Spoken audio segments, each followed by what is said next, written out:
just another primitive species crawling in the dust of a forgotten world. But when the most feared predators in the galaxy came too close, they discovered a terrifying truth. Fear doesn't break us. It builds us. From the silence of space to the blood-red deserts of Mars, this is the story of how humanity turned pain into power and made the stars tremble. If you're new here, make sure to subscribe to the channel and show some love by giving this video a thumbs up. Now let's dive into this unforgettable story. In the vast silence between stars, where light barely touched and time seemed to sleep, the Targan Dominion ruled without challenge. They were creatures of logic and domination, tall, sharp, and merciless. Their warships drifted like shadows across galaxies, leaving only ash and silence behind. For over 1,000 years, they had conquered every species they encountered, breaking civilizations with cold precision. No one ever fought back for long. To the Targans, the universe was a hunting ground, and they were the only predators. But then came something different. It started as a flicker, just a strange signal on one of their deep space scanners. A ship had entered a remote sector near the galactic edge, small, fast, and giving off energy readings the Targans had never seen before. The ship was human. Inside the command chamber of the Targan capital ship Requor, Commander Halrex leaned forward in his chair. His pale eyes narrowed as he studied the odd pattern of lights. "What world does it come from?" he asked, voice flat but sharp. "Unregistered," a junior officer replied. "From a solar system in the outer curve, a planet called Earth." Halrex scoffed. "Another child planet," he said. "Let it play. It will burn like the others." In the corner of the room stood Cyril, a quiet, aging strategist who had survived too many wars. He had seen patterns where others saw chaos, and now he watched the human signal with unease. Something about it felt alive. That night, in a meeting of the High Command, Cyril spoke up. "This species is different," he said. "They adapt too quickly. They are not strong, but they learn fast." The council laughed. "They fight each other," said one admiral. "Their planet is poisoned. Their machines are fragile, but their spirit isn't," Cyril replied, though his voice was low. "They turn fear into something else, something dangerous." His warning was ignored. A scout ship was sent to observe Earth, cloaked in Targan stealth tech, hidden beyond the orbit of its tiny moon. The crew of the Moralac was confident. They watched from the darkness, collecting images and data. They saw a planet full of noise. Humans fighting, laughing, dancing, crying. Cities lit up the land like veins of fire. Rockets launched into space like fragile arrows. To the Targans, it was chaos. Crude. Childish. They laughed. "They can't even leave their system," muttered Dranix, the ship's pilot. "They barely know we're here," the captain agreed, "like insects under glass." But one crew member, the technician Jern, squinted at his monitor. Something was odd. One of Earth's satellites, a small rotating piece of metal, had suddenly turned. Then another, and another. Their antennas pointed directly toward the Moralac. Jern frowned. Are they scanning us?" "Impossible," said the captain. "Their tech is too old." Then the lights flickered. A low hum filled the ship as the systems glitched. Symbols appeared. On their main screen, Earth's languages, flashing too quickly to read. Then static. Then silence. "What's happening?" the captain barked.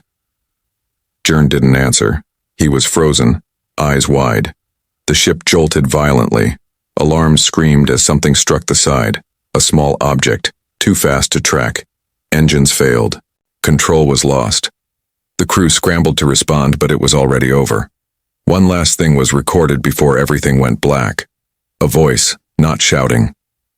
Not panicked, just laughing. The kind of laugh that made your skin feel cold. When the final recording was played back on the Targan homeworld, the High Command fell silent. They played it again. And again. No human ships had been near. No weapons had been detected, no warning. Just a laugh, and then the void. How did this happen? One commander asked. They're not even evolved, said another. They should be afraid. Cyril stood in the shadows, arms crossed, saying nothing. But in his mind, an old truth stirred, a memory from a forgotten battle long ago. Even the weakest animal, when cornered, bites. And some creatures, they don't just bite, they become something more. The Targans were not afraid. Not yet. But Cyril had seen enough to know. This was the beginning of something they didn't understand. And what they didn't understand might just destroy them. Stonefall. Ridge was a forgotten place. It was a mining station carved into a rocky moon drifting quietly between Mars and Jupiter. The days were long, the work was hard, and the people who lived there didn't expect much more than survival. They weren't soldiers, they weren't heroes, just miners. They woke each day to drill into stone, collect resources, and sleep under flickering lights. Life was simple, until the day the sky cracked open. Deep in the engine bay, Thomas Valen checked the power lines with slow, practiced movements. Once he had worn a uniform and carried a rifle. Now he wore a dusty jacket and carried a wrench. War had taken too much from him. He thought he had left it behind. Nearby, Lena Rourke argued with her younger brother Juno over a broken loader. She was sharp-tongued and sharp-minded, the best mechanic on the station. Juno, still just 17, was full of energy and questions. He looked up to Lena like a second mother, though he would never admit it. Life in Stonefall Ridge wasn't exciting, but it was home. That night, the stars above the station flickered unnaturally. No one noticed at first. The crew was busy repairing drills and listening to old music from Earth, but the silence outside had changed. Something moved just beyond the scanners, something quiet, cold, and watching. Without warning, the Targans attacked. They came fast. Doors exploded inward. Lights died. Air hissed into the vacuum as the atmosphere vents shattered. The sound of metal claws echoed through the halls as tall, armored figures swept through the station. The Targan soldiers were built for war, silent, swift, and without mercy. One miner, caught in the corridor, didn't even get the chance to scream. Another tried to fight with a spanner but was thrown like a rag doll. Panic spread like fire. People ran. People hid. But nothing stopped the Targans as they hunted through the base. In the chaos, 8 miners managed to seal themselves inside the engine room. Among them were Thomas, Lena, and Juno. The others were frightened, confused, and angry. "Why are they here?" one woman shouted. "We're just miners." Thomas didn't answer at first. He stared at the door, listening to the heavy thud of footsteps outside. Then he spoke, calm and certain. "They're not here to kill us. Not yet. They want us alive." "That's worse," Lena muttered. From a dusty storage locker, Tomas pulled out a crate of old mining charges, explosives meant to break asteroids apart. His hands moved with purpose. He hadn't wired a charge in years, but his fingers remembered. "If they want to fight," he said, "we'll give them one." The others hesitated. They were miners, not warriors. But something in Thomas's voice gave them courage. They started moving. Juno turned drills into traps. Lena rewired the door panels to spark and short. They dumped oil across the floor and lit it with torches. The engine room became a fortress made of heat, fire, and fury. The first Targan soldier forced the door open and stepped inside. A blast of fire tore him apart. Then came the rest. The battle inside Stonefall Ridge was unlike anything the Targans had faced before. They were used to enemies who screamed and fled. But these humans didn't run. They fought with fury, with madness, with everything they had. A young man used a wrench to smash a Targan's mask. An older woman swung a pipe into an armored chest, breaking bone beneath metal. Even as the fire spread, even as smoke filled their lungs, the miners fought. One by one, the Targans fell. The commander of the assault, Sarek, watched in disbelief. His elite soldiers were dying to civilians, to miners with no training, no gear, no plan. But they would not surrender. They fought like creatures who had already lost everything, who had nothing left but rage. Retreat, Sarek ordered, voice shaking. Only a few Targans made it back to the ship. As they pulled away from the ruined base, flames still burning inside, a figure stumbled into the airlock. Tomas. His suit was torn. Blood covered his face. But he stood tall. A flare. In one hand, he raised it and shouted into the darkness, "Tell your masters we bite back." The signal echoed through space, carried by emergency frequencies bouncing between satellites. It reached Earth within hours. It reached Mars the next day. It reached the Targan Dominion soon after. Back in their high command chambers, the Targans watched the footage with cold eyes. Their soldiers had been defeated by miners with tools and grit. No warships, no military training, just human rage. How could this happen? One asked. They were supposed to be weak, another whispered. In a dark corner, Sorel watched the replay again, his face unreadable. He had warned them. Now it was too late. What the Targans had seen as animals had become something else. Not prey, not victims, but something far more dangerous. Something human. Mars had always been a difficult place to live. The dust storms could last for weeks, the nights were cold enough to crack steel, and the land itself seemed to resist anyone who tried to tame it.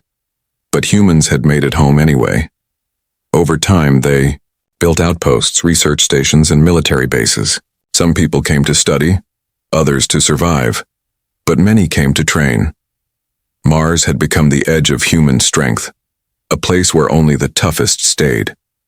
That was why the Targans chose it as their next target. After losing their soldiers at Stonefall Ridge, the Targan High Command was furious. They refused to believe that humans were a real threat. To them, the miners had just been lucky. The Dominion would remind Earth of its place, so they prepared an invasion fleet, dozens of warships, thousands of soldiers, and the most advanced weapons in the galaxy. Their goal was simple: land on Mars, destroy the human bases, and send a message to Earth. Resistance was useless. As the Targan fleet entered Mars's orbit, they expected panic. They expected fear. But what they found was something else entirely. Down on the surface, Captain Ira Voss watched the red skies through a cracked helmet visor. She had trained for this moment her entire life. Ira knew the land like a second skin, the hidden caves, the rocky canyons, the places where you could disappear. She wasn't alone. All across the Martian deserts, squads of soldiers were preparing. Engineers turned broken machines into traps. Snipers crawled into high ground with desert camouflage. No one ran. No one surrendered. Everyone was ready. The Targans landed in the northern plains, an area that looked empty and safe. But it was a trap. As they marched forward, the ground beneath them seemed quiet. Too quiet. Then came the first explosion. A rock burst open, revealing mines beneath the sand. Targan troops flew into the air. The survivors regrouped, but sniper fire picked them off one by one. From behind the ridges, human fighters attacked, fast, silent, and deadly. Tenzril, a Targan commander, tried to keep his soldiers calm. "Push forward," he ordered. "These are just surface fighters." But the humans didn't fight like any army the Targans had faced before. They didn't form lines. They didn't follow patterns. They vanished into the desert and returned with fire. They struck in the dark, disappeared by dawn, and used the land as their greatest weapon. Rhett Morrow, a drone pilot based at Outpost Thorn, guided unmanned fighters through narrow canyons, launching precise strikes against Targan tanks. His drones had names, each one painted with symbols from Earth's many cultures. He didn't talk much during missions, but he smiled every time a Targan warship went down. Meanwhile, Carol, a young soldier from one of the Martian colonies, fought his first battle. His hands shook, but his aim was steady. He remembered what his mother once told him. Courage isn't the absence of fear, but the choice to stand anyway. So he stood, and he fought, and he survived. The Targans grew more desperate by the day. Their communication lines were cut off. Their supply drops were destroyed before reaching the ground. Even the skies turned against them. Human missile drones took out entire ships before they could land. By the end of the second week, half the Targan force had been lost. The Red Planet had become a graveyard of steel. Tenzril called for reinforcements, but the message never got through. Every signal was jammed, every route was blocked. It was as if the humans were always one step ahead. Back in the Targan fleet, Commander Volek watched the battle unfold from orbit. His pride was shattered. He had promised the High Command an easy victory. Now his soldiers were dying in the sand. He sent a final transmission to the Dominion. Humans are not what we believed. They do not run. They do not fear death. They fight like ghosts. They are the storm. On Earth, news of the battle reached every corner of the globe. People watched from screens holding their breath. And when the reports confirmed that the Targans had been defeated, the world didn't cheer loudly. They didn't throw parades. They simply nodded, because they knew what the Targans were just beginning to understand. Mars wasn't just a place. It was a proving ground. And humans? Humans didn't break. They endured. High above a dead moon, in a lonely part of space, floated the Targan research station, Varnax 9. It was a cold, silent place filled with labs, glass tubes, and machines that hummed without pause. After the failure on Mars, the Targan High Command demanded answers. They wanted to know what made humans so dangerous. Why did they resist when others surrendered? Why did they fight harder when cornered? The scientists were told to find the answer, and to find it fast. Dr. Tova Sinel was the lead biologist on the station. She had studied over 400 species across the galaxy. She had written books on fear, on pain, on how the mind could be controlled. She believed that, once you understood what a creature feared, you could break it. So when the first human bodies arrived from Mars and Stonefall Ridge, she was eager to begin. The bodies were damaged, burned, frozen, torn. Yet even in death, something about them unsettled her. The muscles were dense and scarred. The bones were tough but not built for strength alone. They were built for endurance. One corpse, a young woman, still had her hand wrapped around a shattered metal rod. Another, an older man, had pieces of a broken drill still attached to his gloves. They had died fighting. Tova began her work with a cold mind. She opened up a human brain and began to map its responses to pain and stress. What she saw surprised her. When most species were afraid, their brains shut down. They froze. They became easier to control. But humans? Humans did the opposite. When fear hit, their brains became more active. They planned. They resisted. Pain didn't silence them. It woke something up inside. She shared her results with the others on the station. This species is not like the others, she said. Fear doesn't weaken them. It fuels them. Some of her colleagues nodded. Others dismissed her. They're still primitive, one of them replied. Animals, with tools. But Tova wasn't so sure anymore. One evening, her assistant Kalar didn't show up for the nightly data report. Tova went to his lab. The lights were out. The room was cold. On the wall, smeared in blood, was a single word written in shaky Targan script. Remember. The rest of the room was empty. Kalar was gone. Alarms were raised and the station was locked down. No one could explain how a researcher had vanished without a trace. Security bots searched every hallway. Air vents were checked. No human could have survived this long. No one believed it was possible. But the whispers began. Some said a human had escaped from the cold storage labs. Others said Kellar had lost his mind after studying the human brain too closely. Some even believed that something darker was happening, that the humans had left behind more than just bodies, that they had left behind a piece of themselves. Tova reviewed the security logs. Strange signals had appeared in the system days before Kalar vanished. Short bursts of code hidden in the background of data transfers. One signal repeated, a sound pattern over and over, laughter. The same laughter recorded on the scout ship destroyed near Earth. She looked deeper. In the neural scans, she saw something even more troubling. The human brain didn't just resist fear, it evolved with it. With every trauma, every loss, it got better at surviving. The more pain it experienced, the stronger it became. It didn't just endure fear. It learned to use it. "This is not a species that runs from darkness," she whispered to herself. "It becomes the darkness." Still, the High Command wasn't interested in her theories. They wanted numbers, weapons, solutions. "Break them," they ordered. "Find their weakness." But Tova was beginning to think there wasn't one. More strange things happened. Lights flickered, systems crashed, data went missing, and always, the whispers followed. Some scientists refused to work alone. One left the station entirely, requesting a transfer to a planet-side lab. "There's something wrong here," he said. "Something watching us." Tova no longer slept well. Every time she closed her eyes, she saw human faces, not crying, not begging, but staring back at her. Angry, unbroken, waiting. In a final attempt to understand, she reviewed every battle log, every audio file, every last message sent before.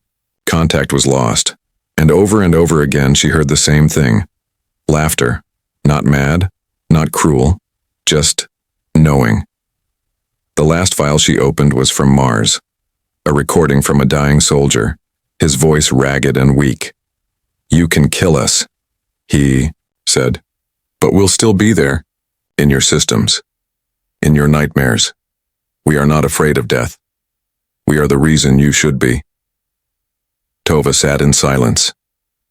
For the first time in her career, she didn't feel like the observer. She felt like the observed. Across the galaxy, the Targan Dominion continued to plan their next move, but in the quiet halls of Varnax 9, where machines once buzzed with confidence, there was now only silence, and something hidden in the dark, watching, waiting, and whispering.